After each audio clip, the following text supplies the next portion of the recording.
brain difference is not a crime.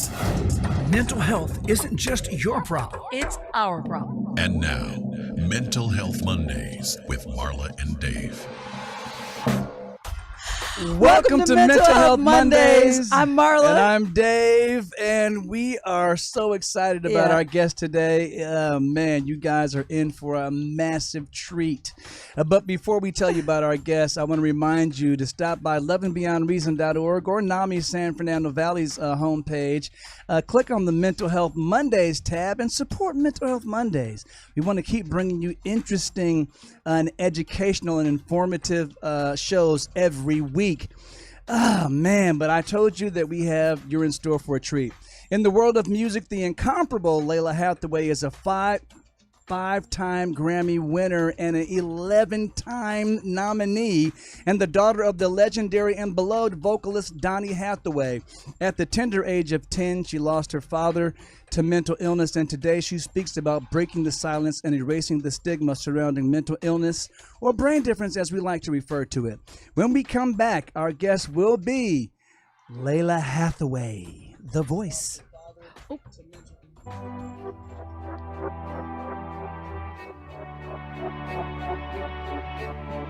Help someone who is struggling by supporting the National Alliance on Mental Illness and be a part of the NAMI effect. Hope starts with you. Hey guys, listen up. Learn something. All right, we're back. I have to admit that I'm a little I'm giddy, but I'm excited, but I actually miss my friend. So Lay's here on Zoom. Welcome to Mental Health Mondays. We really appreciate you being here. Hi. Hey, girl. How are ya? Good.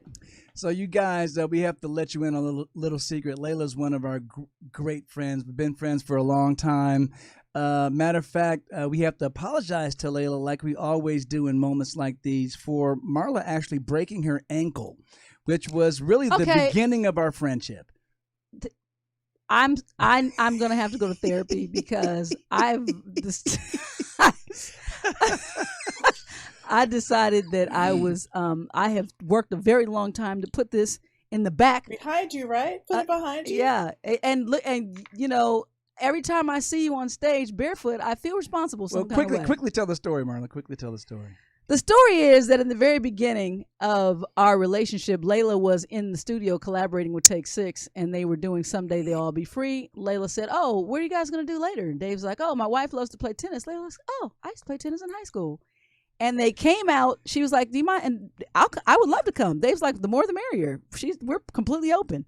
She comes out, first ball hit, up in the air Lalah goes, down she comes and takes a slow, crumbling fall. It was the slowest fall down ever in the history of man. It literally felt like she was suspended. And Dave, then she's on the ground. And she wasn't even panicking. She was like, "Ow, ooh, ah." Oh, yeah. And then she just said, went nice and calm.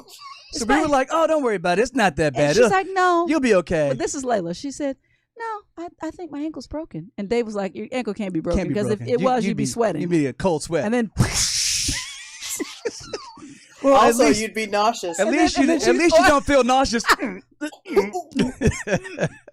But anyway, it was obviously, sorry, Lalah, you had to be at the end of pain. But it was God's design for us to, from that point on, you were staying in our house for like 2 or 3 days. Pretty much kidnapped her for the week. It was a friendship made in heaven, and our family. Lalah has been with us through pretty much everything. I think when we met Lalah, Lexi may have been 6. And now she's 28. I was sleeping on Lexi's trundle, remember?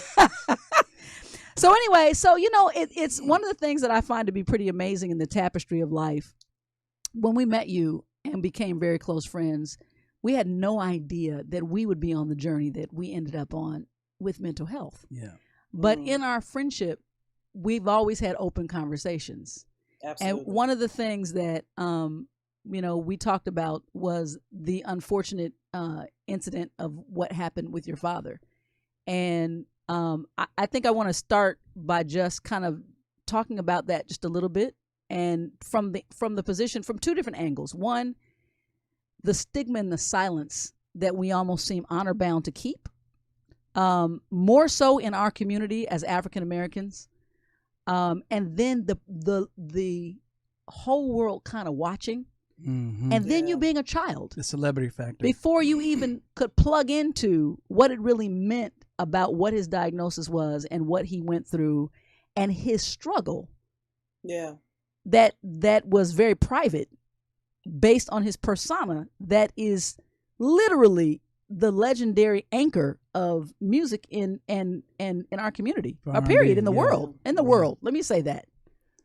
So that's so the first question I really have for you is what is your recollection of? I got to tell you that I'm learning through, therapy and time, that a lot of my memory is gone. I have very little memory of that time, and a lot of that is trauma based. A lot of that happened to protect me from whatever is going on at that moment. What's interesting is I really appreciate that we think of it as a brain difference. It's just a difference in the chemical or how the synapses fire, because mental illness has so much stigma around it, particularly for people of color. And it's so baked in that we don't even really recognize that. Right. So in a lot of ways, in a lot of families, you have an uncle that's always an addict. Right. You got an uncle that never comes out of his room. I had a grandfather who never came out of his room. He walked to go to do his doctor's appointments, and he walked to church. He walked to mass on Sundays. Wow. So nothing was that on ever your mom? discussed. Was that on what? That's my father's father. Okay. Wow. So nothing was ever discussed about it. No one ever said, "Well, why doesn't Pop go outside?" Right. There was no. You just accept that as what is. Yeah, it is what it is. And I think a lot of us had those people in our families that there was something different, but we couldn't figure out what that difference was, and it wasn't talked about.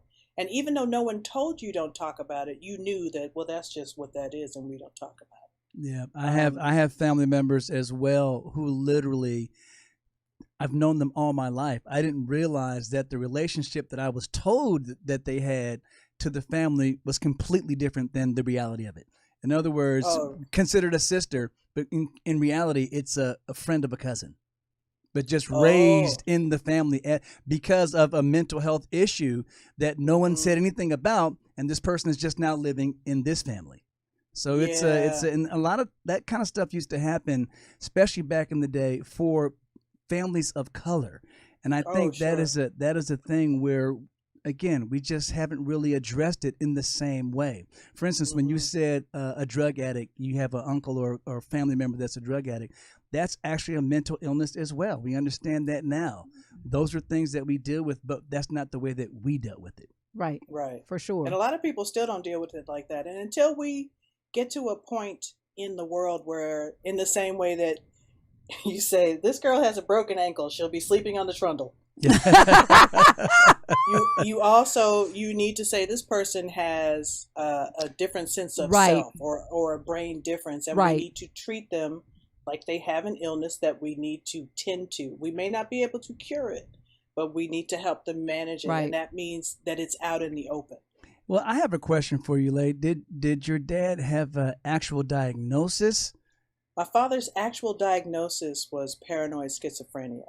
And as I get older, even with that, I have questions because, in a huge way, I was not there as an adult. So when I look around me now, I know a lot of musicians, and I know a lot of guys and girls, mostly guys, that I would look at and say, you might be suffering. Need a diagnosis. You might be going through something. You might have something that we need to talk about, and you might have many ACEs. You might need some help. You might need a little help. Yeah. And I think that a lot of times, it's a hard one for me because I wasn't there to see what that was. I know that there have been days in my life where I felt like, they're coming to get me for sure. They're going to come get me and put me in a coat like Diana Ross in Lady Sings the Blues, and I'm going to be in a round room looking for a corner. There are those days, and we all have those days. Yeah. So for me, mental illness is such a spectrum. Correct. It It absolutely really, is. really hard to pinpoint all the time what that is, Even within the diagnosis, for sure. even within the diagnosis. So absolutely. we'll be right back. We have more with Lalah Hathaway in a minute. Don't move. When Dave and Marla get together, it's hot.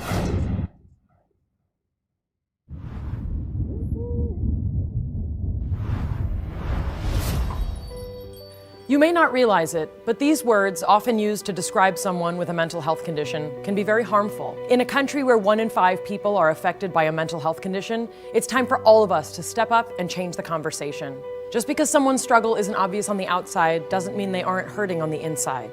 We need to see the person, not the condition. Join with me, pledge to be stigma-free.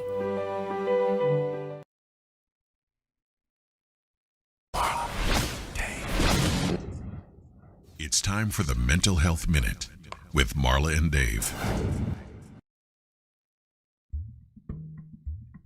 We continue this week with the key findings of the Mental Health State of America according to the annual report released by mentalhealthamerica.gov. Here's what the data shows.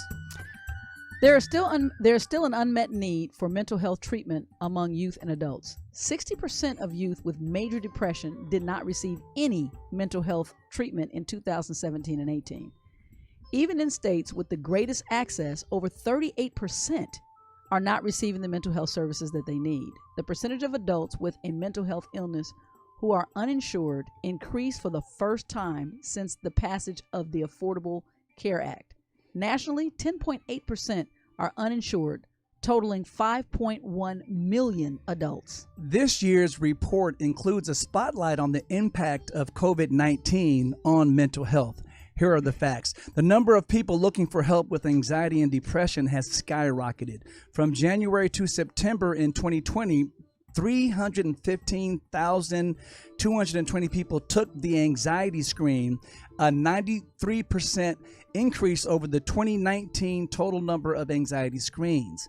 534,784 people took the depression screen, a 62% increase over the 2019 total number of depression screens.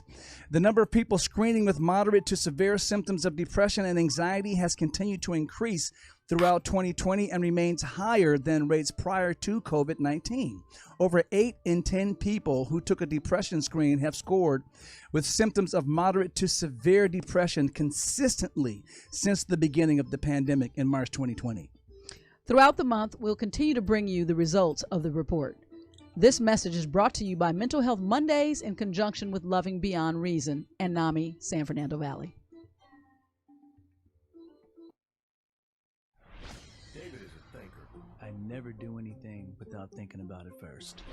Marla is a feeler. I basically wear my personality on my sleeve.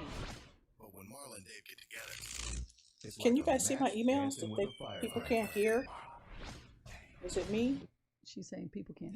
I think we have a little technical issue before we get back to the show. We'll have our producer actually jump on that and get right on that for us. But I have a question. As we were talking about, you gave us the formal diagnosis that your dad had. And I know a lot of times when I was growing up, if my dad was going through some issues, he was a little too angry to he was dealing with paying bills, so that would kind of get on his nerves from time to time. My mom would kind of hide the impact of that from us. And so, he'd be in the back and she'd come out every now and then, everything's fine, but you hear stuff going on in the back that makes you think, well, it's not fine, but okay. Was that the similar kind of thing happening in your household? Did your mom kind of protect you from some of those things, and I know you said that you have a hard time remembering that time period. I can tell you that. I mean, you know my mother very well. Mm-hmm. She did a phenomenal job. Yeah, she did. She's a phenomenal person. Yeah, of making everything as normal, as Mm-hmm. possible. Mm-hmm. We were raised with our family. We had Christmas and homecomings and summer vacations and spring breaks. Within within a household that has trauma, which is just about every single household. Exactly. There's a fair amount of it that rubs off on the children. You know what I mean? And there has to be some trauma to deal with some trauma. Yeah. So I can say that I really feel like my mom did what she knew how to do. She made it really normal for us, as normal as she could.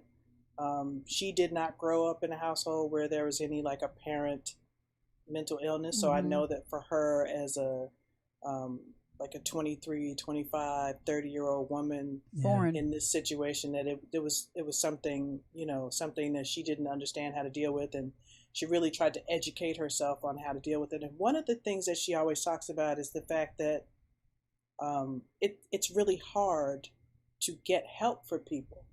And I can imagine even back then it had to be much harder. Impossible. Yeah, almost. Yeah. That's one of the things that she talks about a lot. And I know, Marla, you and Ma have had a lot of conversations about that. Like, how do they make it so hard for you to get help for people? Right.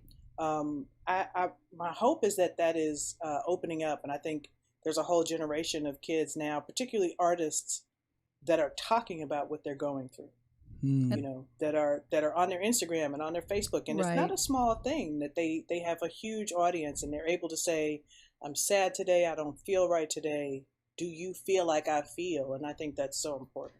Perfect example, to be totally honest. I don't know, Lalah, if you were able to take the time yesterday evening to watch the interview with Prince Harry and Meghan Markle, but that was huge as well on a mental health level, because we have these ideations of people that we just feel like if you're Donny Hathaway, that can't be the case. Life like has to be great. If you're Lalah Hathaway, what do you mean you're sad? If I had a voice like yours, if I could, it goes on. And so David and I were talking about that, and even in the car I was saying how blessed I feel that so many are willing to join us in these open dialects, because every conversation is really a super important conversation to have. And you do have a platform, and it brings some type of normalcy to the difference. We are very different. And you brought up something about the spectrum. We're different as humans. Even if you're not off the spectrum of norm, I look at it like a ruler. There's micro measures of uniqueness within what we consider this consensus norm. Then you have people that are eccentric and they're off either side because of their difference. And those are just the people that I realize we can't identify or relate to inside the social norm or the productive norm. And so I one of the things that I'm going to ask you, do you subscribe to or even believe that, your dad was also a musical genius? Oh yeah. And that part of a brain that fires in that way, it's almost like the yin and the yang. Do you see it as just the other side of a gift that's extraordinary? It's interesting, particularly with people that are strongly gifted. You find a lot of more left brain people in that way, which is why sometimes I question those diagnoses. And I'm not a doctor. I don't have my degree, but I, again, associate with a lot of really smart, really talented, kind of deep people, and they seem mostly crazy. And I say that it's kind of a joke, but there are these eccentricities that look like what we were brought up to believe, like, oh, well, that's crazy. Right. It's just out of the spectrum of norm. Really. Wait, you're not anything we recognize in our consensus norm. Right. And so what does that mean? Does that mean that, my grandfather, who was in his room all the time watching television and who walked to mass and who walked to do his exercise, what was his diagnosis? And how did they even figure it out? You know what I mean? I do know what you mean. Well, first of all, we appreciate you taking the time to talk to us, especially about difficult subjects like this. We're going to take a break. When we come back, more with Lalah Hathaway.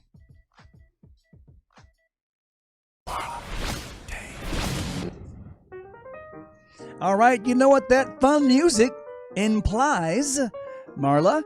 I have to do this now. Because this is my shoulders messed up. That's Swag. Marla's new dance. It's time for the poll question. Last week we asked you, what is the most difficult mental illness to treat? And your options were A, depression, B, ADHD, or C, BPD. For those who are not familiar with those acronyms, what that stands for, the acronym is attention deficit hyperactivity disorder is ADHD, borderline personality disorder is BPD. And according to... What do you think, Lay? I think BPD by far. Yes, and I'll give you a little insight to that. Is that right? It is absolutely correct. Part of the reason BPD may be so difficult to treat, according to the American Psychological Association, or the APA, could be that while individuals with BPD may be quick to open to a therapist, they are also that much more quick to shut down because they do not accept things are actually their fault. So everything it happens outside of them, and to them. So and when they disagree with the therapist, suddenly the therapist is the enemy. So they have a hard time being consistent with their therapy. Marla, what's the poll question for next week? What percentage of adults with mental illness report an unmet need for treatment? 12%, 18%, or 24%? Yes, and so we'll leave that one as a cliffhanger. Make sure you, wherever our social media is, stop by and answer the poll question when you see it. We would love to hear from you, and this is a way to get some information in a fun way. And let us hear your voice. By doing what? Vote. They have to turn up their volume.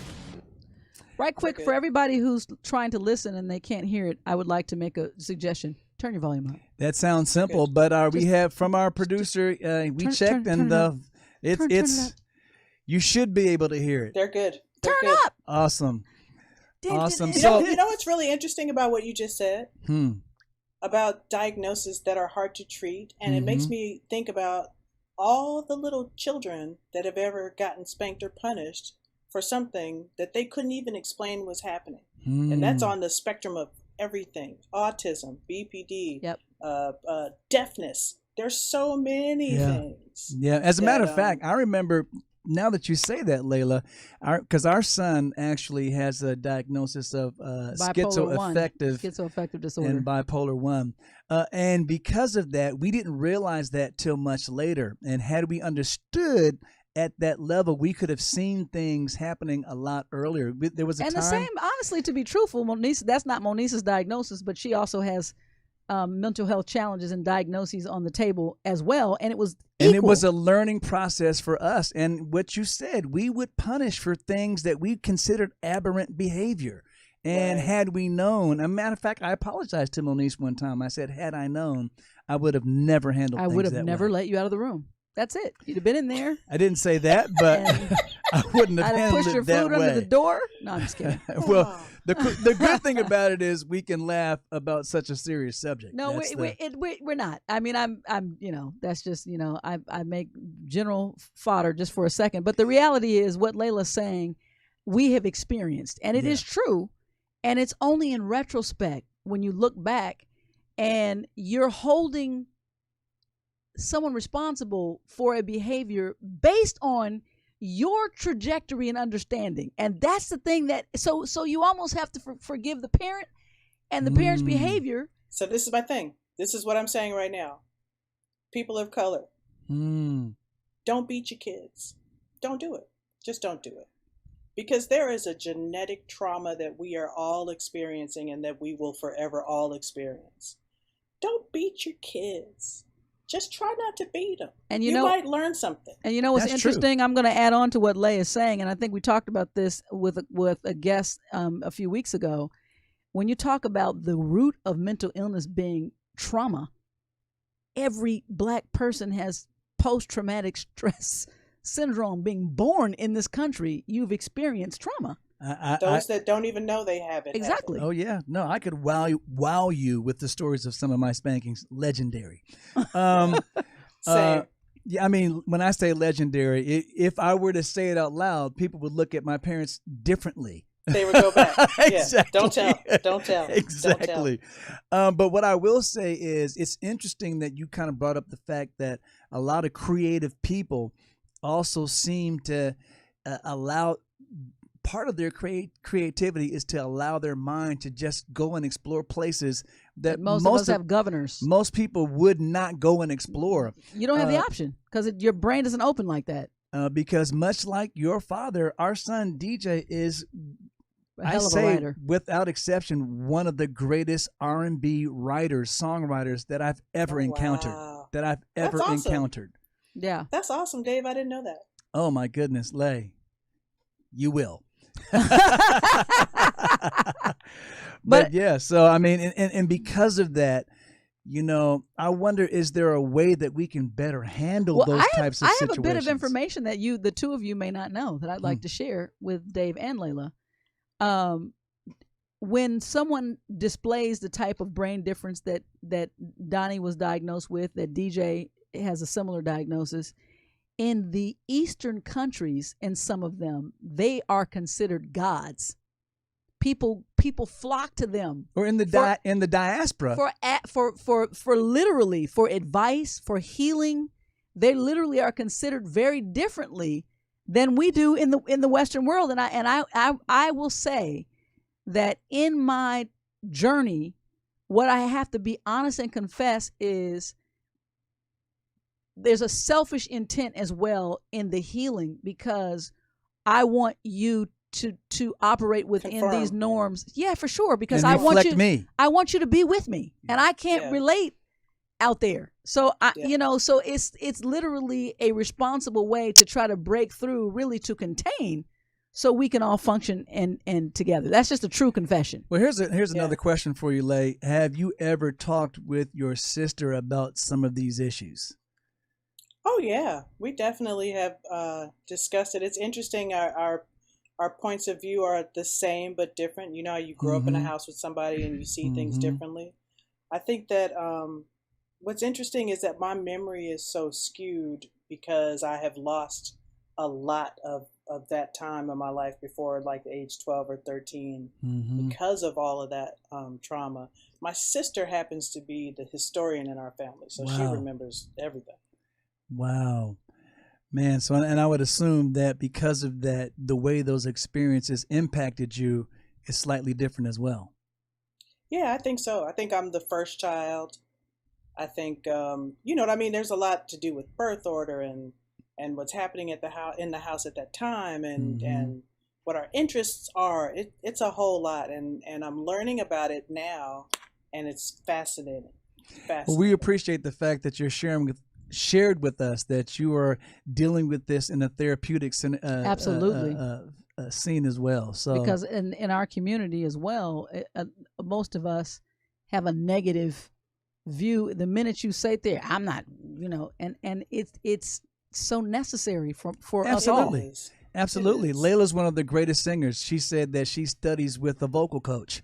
You know what I mean? She could be a vocal and probably has vocal coached others, but she still goes and seeks professional help to expand her own knowledge. And that's the thing that we all have to do. It took me a while to get here. Took me a while to get here. I definitely, I have a strong tribe of strong women. I have a lot of alpha chick friends that I go to when I need it. And I'm able to bounce my ideas and learn about this and that and all of that. But really, to actually submit to, in the same way that when Marla broke my ankle. Okay, all right, hold right there, Lalah. We'll be right back. We'll be right back. More with Lalah in a minute. Worthless. Don't trust them. They'll hurt you. You're worthless. It's pointless.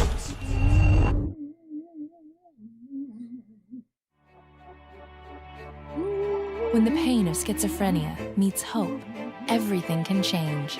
Help someone who is struggling by supporting the National Alliance on Mental Illness and be a part of the NAMI effect.